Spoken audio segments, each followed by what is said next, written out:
This is Grey Cup week, where him and the same three buddies went every year. This is the CFL, and this was his love. And this really was how we became father and son, friend and best friend, talking Argos, talking Ticats, going on road trips to Ottawa to watch Russ Jackson play, going to training camp in Aurora every year to see who the new Argo prospects were. When I was a kid, we'd go to camp, and at the end of the day, we would write down our rosters, this many Canadians, this many Americans, and seal it in an envelope.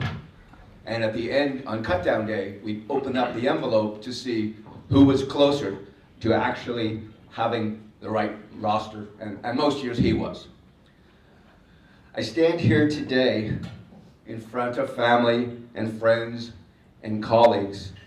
My dad gone 20 years now, and here I am in Calgary, where 40 years ago last month, I got off an airplane, I looked around, and thought, what the hell have I done with my life?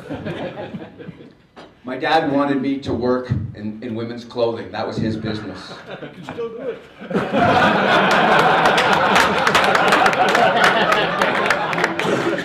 Silly me.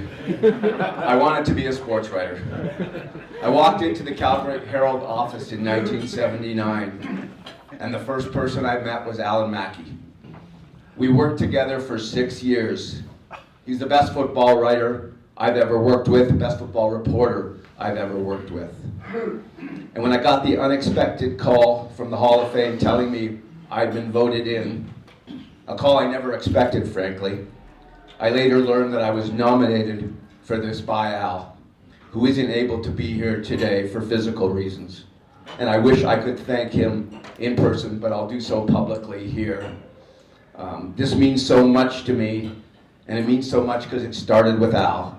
And the fact he thought enough 30 years, almost more than 30 years after we worked together, to write a letter on my behalf, it just means everything to me. When you do the job the way I do it, and Michael alluded to this a little bit, when you do it with passion and big bold opinions and drive and emotion and a penchant for storytelling, you can make enemies along the way. You can alienate people, you can drive people crazy. You can be, as Jack Gotti used to say, nasty. And I live with it because if you're going to take shots, and I have, you better be prepared to take them back. So I'm proud as hell to be standing here after all these years, having taken a lot of shots and taken a lot back. Proud and a little bit lucky. A lot of us around the same age grew up in an era of this business when newspapers really mattered, where columnists were kings, where the names of those I grew up idolizing were Milt Dunnell and Trent Frayne, and the Jims, Jim Taylor, Jim Proudfoot, Jim Coleman, my good friend Jim Hunt, the best of the best, all of them in the Canadian Football Hall of Fame. I looked at the list after I got the call, and you think for a moment, how did I get here? How did I get on this platform where the late Tony Proudfoot stood, and he made us laugh and cry when he made that marvelous acceptance speech several years ago? I'm on the list now with the best 1-2 column punch in Canadian history. Terry Jones of the Edmonton Sun, Cam Cole of the Edmonton Journal. I read these people, tried to learn from them, tried to breathe the same air, studied them on assignment and during Grey Cup week. I learned how to work and how to play and how to interview hanging around Terry Jones. I learned how to try and write for the next day's paper what everybody would be talking about that morning. And nobody did it better than he did. And I learned what I couldn't do reading Cam Cole. I couldn't write like him. I couldn't turn those phrases. So you have to find your own way and your own voice, and you find out what works for you best. That's what column writing is. You're probably wondering where the funny stuff is, because normally this is has been historically a place where people laugh a lot. And knowing Larry Tucker is coming up next, I'll save the humor for him, because I always thought he was way funnier than I ever was. And congratulations, Tuck, on this. We go back a long, long way. Larry provided the humor over the years. I was usually the guy someone was yelling at. I'm proud, and so proud really, that Pinball introduced me here today. I'm proud because I've known him as a player and coach and executive and general manager and friend. Remember a number of years back, he brought in a receiver from the NFL named Rison. And I went out to interview Andre in one of his first days as an Argo, big name from the NFL, and basically asked, "What are you doing here?" And I turned on my tape recorder, and Andre Rison talked for about 40 minutes before I had to ask a second question. When the column came out the next day, Andre did not like it at all. In fact, he went into Pinball's office and complained about me. And my understanding of the situation is Pinball looked at him and said, "If Steve Simmons wrote it, you said it." A few days later in the Argo dressing room, the wide receivers decided to take things into their own hands. All of a sudden I'm standing there and I'm surrounded by Robert Baker and R.J. Soward and Arland Bruce and Rison. And they were walking closer and closer and closer to me, not saying anything, just staring, trying to intimidate me in some way. I was nervous that day. When I think about it now, with Robert Baker in jail, with R.J. Soward being in and out of jail, with Arland Bruce having sued the Canadian Football League, I probably should have been more nervous that day than I actually was. When word got out I was being recognized by the Hall, I got an awful lot of congratulatory calls and emails and texts and handshakes. So many people thanked me for supporting the CFL, and oddly, in a way, that bothered me. CFL's not a charity. It doesn't need my support. I don't write the NHL or the NBA or Major League Baseball because I want to support those leagues. I write about them because it's a story and it's my job. When the Argos fired Jim Popp and before that Mark Trestman, I wrote columns those days, not because I'm supporting the CFL, but because that's what a good columnist does.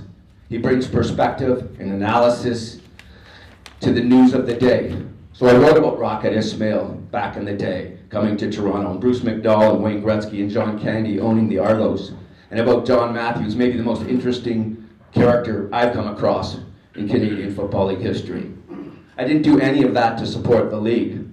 I did it because 250 or more days a year they hand you a blank piece of paper at the start of the day, and it's your job to fill the paper. Write your 700 or 800 or 900 words or whatever it is that day. You come up with the angle, you come up with a story. And on Grey Cup week, you write about Grey Cup. The rest of the year in a place like Toronto, you're going to write hockey and baseball and basketball and soccer and Olympics and just about everything else. I never wrote to support the CFL. I wrote because it mattered to me and mattered to my readers. And 40 years later, I still do it that way. I grew up loving football. I played it as long as I could until my lack of size and speed and talent did me in. Like you, Paul, last year. My big beat, though, my first big beat was covering the Calgary Stampeders. I covered a team with the best story I came across I couldn't write. The quarterback at the time and the best wide receiver were dating the same woman. But they didn't know this until late in the season. Suddenly, the quarterback was no longer throwing to a receiver named Forzani.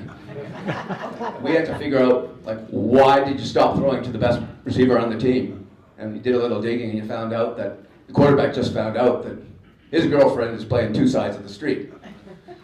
It's one we didn't write near the end. Years ago, Terry Jones taught me something else. The rules of Grey Cup. Two things you never want to bring to Grey Cup: your wife and your team. I've broken both of those rules over the years. 5 times with the Argos, all of them wins. 3 times with my wife Sheila, who didn't grow up hating football. She grew up in Cape Breton, paying no attention to it at all. I met her in Calgary at a tennis club 35 years ago. She's been my best friend for all that time, my conscience, my sweetheart, and as Dave Naylor has told me on more than one occasion, I punched out of my weight class here. I married up. When my son Michael, he's here today, started playing football as a teenager, we noticed right away he was good at it. I mean, compared to me, he was really good at it. And some of his teammates along the way, Derek Wigan, Courtney Stephen, Shamad Chambers, went on to play in the Canadian Football League, two of them still playing here in Calgary. When Michael started playing, suddenly Sheila never missed a game, or practice, or any event that had anything to do with football. She went from knowing zero about football to knowing everything within days.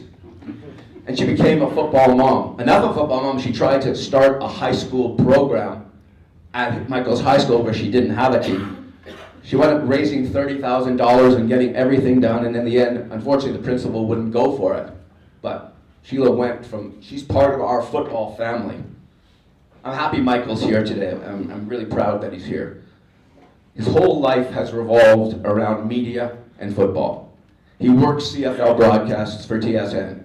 He archives CFL games for the network. He writes and produces videos for the Hall of Fame.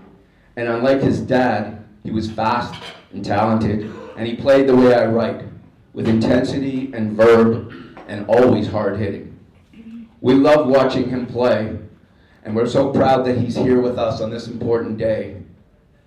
My oldest son, Jeffrey, couldn't be here today. He was part of a wedding party last night and couldn't make it. He too is a football nut. My dad passed this sport on to me in different ways. A lot of CFL, a lot of NFL, I passed it on to my boys. Jeffrey and I text or talk pretty much every day. Almost all of it has to do with sports. You want your kids to do well in life, but even more than that, you want them to be good people. And Sheila and I are lucky and proud. We don't just have good, successful kids, our kids are good people. Before wrapping up, I just want to pass on a few things that I love about the CFL. Like my dad, I love Grey Cup Week. I love that you can walk into the Spirit of Edmonton and see the league's most outstanding player having a beer and talking to fans and waving across the room to reporters he knows. I'm not sure Tom Brady does that on Super Bowl week. I love that you can phone Ron Lancaster or Wally Buono or some other legend and they pick up their own phone. And if they're busy, they call you back 20 minutes later. I love that Saskatchewan is so different from Montreal, which is so different from Vancouver, which is so different from Calgary. What a country we have, and really we need to be more proud of it. And I love writing Grey Cup, where the best stories are told. Some we can print, some we can't. Why are the stories so great? Because we get unprecedented access to the players this week. We get to tell those stories. We don't get that opportunity throughout the season because too many dressing rooms are closed, access is limited, and over the years that has shrunk. And football people don't seem to understand what we do for a living, how we do it, and how we do it best. We need to keep fighting for access as a group. We need more access. We need to be able to sit down and talk, not stand outside in the cold, outside of a dressing room, but sit down and get to know the people we're talking to. We need more of that. We need to write stories the way Al Mackey wrote stories. To tell the kind of stories Herb Zurkowski specializes in. To bring the game and the league home to our readers and our viewers. I'm 62, and I'm still motivated by chasing the great story. And Michael's right, I love to write the people pieces. I did one on Orlando Steinauer this week I'm really proud of. One last thing. I'm lucky to have been chosen to be here and still frankly a little shocked by it.